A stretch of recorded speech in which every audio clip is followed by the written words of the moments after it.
Hello, Gremlins! Today I'm going to be researching a couple of cool-looking frogs and turning them into human characters. I really like doing videos like this because I want to learn about things like frogs and mushrooms, but I'm horrible at retaining the information I find. Making a video about it really helps me remember all the cool facts I find. Plus, turning frogs into people is a fun challenge. The first frog I researched is the tiger-legged monkey frog. Shout out to one of my best friends, who on this channel goes by The Bearded Gremlin, for helping me put together a list of frogs with unique patterns or colors when I started this series. He's the one who introduced me to the tiger-legged monkey frog. The tiger-legged monkey frog is also called the northern orange-legged leaf frog. It also has two scientific names, which is a bit confusing. I gather that it was originally called the Pithecanthropus hypochondrialis, but its scientific name was later changed to Phylomedusa hypochondrialis. I'm not sure why. The tiger-legged monkey frog is found in South America, across a variety of habitats including both dry and wet subtropical forests, marshes, seasonally flooded grasslands, pasture land, and even within cities. What drew me to research this frog, as well as turn it into a human character, is its appearance. It has striking orange and black tiger-like markings on its sides and parts of its legs, while its back and the rest of its legs are bright leaf green.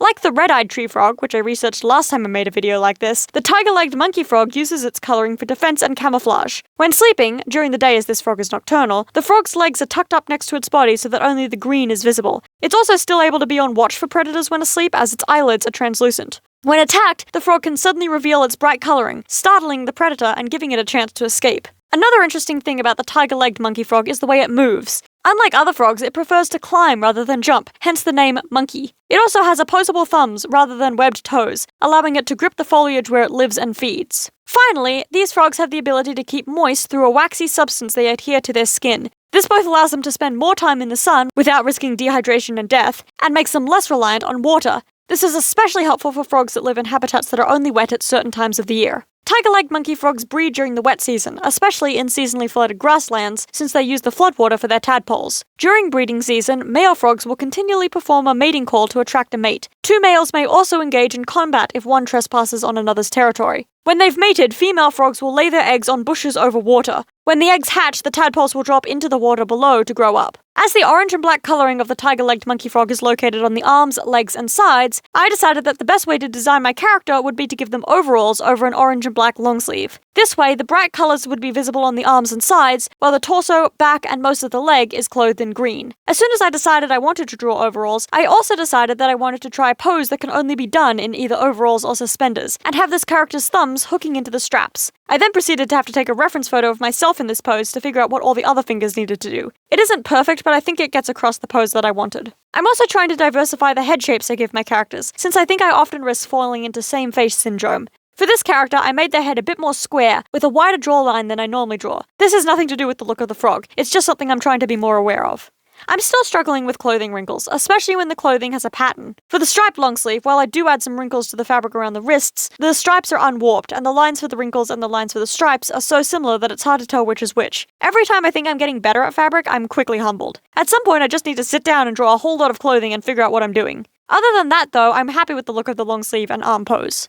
As the tiger-legged monkey frog has orange and black coloring on both its front and back legs, I brought some of that pattern to the legs in this character by adding some colorful fabric patches to the knees of the overalls. This also will break up the plain green that I'll be using in the coloring phase. The boots will also have orange and black coloring when I get to that. Speaking of those boots, once again I'm failing at fabric wrinkles where the overall's cuffs hit the feet. This part of the clothing is always the hardest for me to draw. At least I remember to warp the stripe pattern on the patches around the knee wrinkles. I'm color picking all my colors directly from the reference photo of the frog I'm using. The first color I added was the bright green I'm using for the overalls, which I think is just a gorgeous shade of green. It's when I start actually using the orange and black, though, that this character really starts looking like the frog they're based on. The black stripes in the photo are really closer to a dark red, so in some places I use that red as is, and in other places I darkened it to be closer to the black it appears to be. For example, the stripes on the long sleeve are close to black, while the boots are just dark red with black soles. I gave this character light green dyed hair, their roots and shaved sides visible as their natural dark brown. They also have brown skin, making their pale grey eyes stand out in a striking way. Those eyes are the same colour as the frog's eyes, very pale. I used the same shade of pale grey for the buttons on the overalls. I started shading with the skin, as I normally do. I think I was a bit more conscious of where the shadows and highlights appear on the skin for this drawing, entirely because I've been watching Arcane Season 2 recently, and the way the characters in that show are designed and animated is so cool. The skin is painterly but also detailed, and I noticed some places where highlights appear that I never remember to highlight, especially the inner corners of the eye. Also, I highly recommend watching the show Arcane if you like animation, art, character design, and emotional devastation. Just maybe don't watch if you are at all photosensitive or are a child. With the skin and hair given their individual shading attention, I started shading everything else. I think during this stage I was sort of able to fix some of my clothing wrinkle mistakes, but I'm still not super happy with them. Overall though, I am really happy with this character design. I think they look a lot like the tiger-legged monkey frog, and the color palette of green, orange, and dark reddish black works really well together. I finished this image with a very simple gradient background and a white outline around the character, which makes my life so much easier. And here they are! I'll show them again at the end of the video, but now, on to the next frog. The second frog I'm researching and drawing today is probably more well known, the blue poison dart frog, also called the blue poison arrow frog. Its scientific name is Dendrobates tinctorius azureus. This frog is very similar to other poison dart frogs, to the point where, according to Wikipedia, scientists aren't sure if it is a subspecies of Dendrobates tinctorius or a separate species. The blue poison dart frog is found in Suriname in South America and has a very small range, living only in pockets of remaining rainforest in the southern Suriname grasslands. The rainforest vegetation only survives around pockets of groundwater, and the limited range of these frogs make them very vulnerable to human interference and natural disaster. In fact, the blue poison dart frog is one of the most threatened species of frog in Central and South America. Blue poison dart frogs are between 3 and 4.5 centimeters long, and the females are larger than the males, although the males have longer toes. They are very recognizable due to their bright blue skin. They have dark blue legs and light blue backs with black dots, the pattern of which is unique to each individual frog. The bright coloration serves as a warning to predators. As their name suggests, blue poison dart frogs are very poisonous in the wild. They have glands in their skin that produce a toxin that paralyzes or even kills predators. This toxin comes from the frog's diet, specifically a species of ant they eat, so poison dart frogs in captivity often aren't toxic due to not being fed that ant. As well as toxic ants, poison dart frogs also eat other insects and spend most of their active hours hunting. They are most active during the day. Blue poison dart frogs live near water, although they don't have webbed toes, so are poor swimmers, instead hiding in rocks and foliage near streams. They're very territorial and aggressive, and will ward off intruders to their territory with calls, by chasing them, or even by wrestling.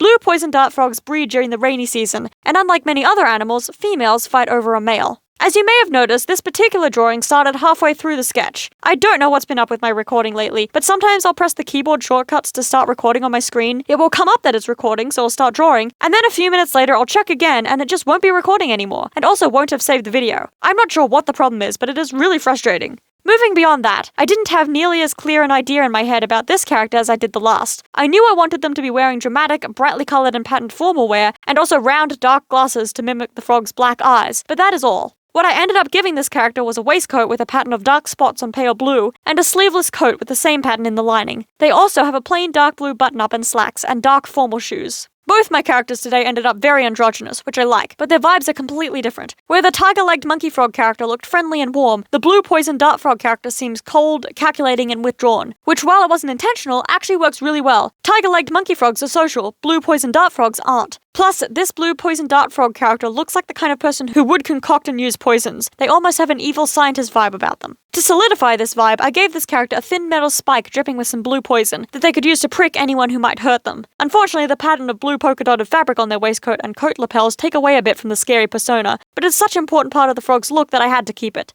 And who says evil scientists can't enjoy dots? Since I was once again colour picking from the frog to colour the clothing in this drawing, I ran into the problem of a limited number of shades of blue. I had to tweak the blues of the button-up just to make it noticeably different from the coat, and while there are a lot of very pale and very dark shades, there's really only one shade of mid-tone blue to use for everything I needed mid-tones for. This character has jaw-length hair that is a very dark shade of blue that can easily be read as black, with one streak of pale blue at the temple, since the frog's head is more pale than dark. Their hair is also shiny, although not as shiny as I could have made it looking back on it. For the skin, I'm being more deliberate as to where I place my highlights and shadows, still under the influence of Arcane's art style, especially around the eyes and nose, where I tended to struggle before. I also made sure to add cast shadows on the skin from the character's bangs and glasses. I keep forgetting that blending out my shading and then going back and adding more detailed shadows afterwards is much easier and produces better results than drawing in every shadow, big and small, before blending. Adding shadows in the clothing wrinkles after the arms and legs have already been shaded produces a better result, and I actually remembered to do that for this drawing, which I'm pleased with. I also did better at the clothing wrinkles, probably because there are less of them in this very nicely pressed outfit.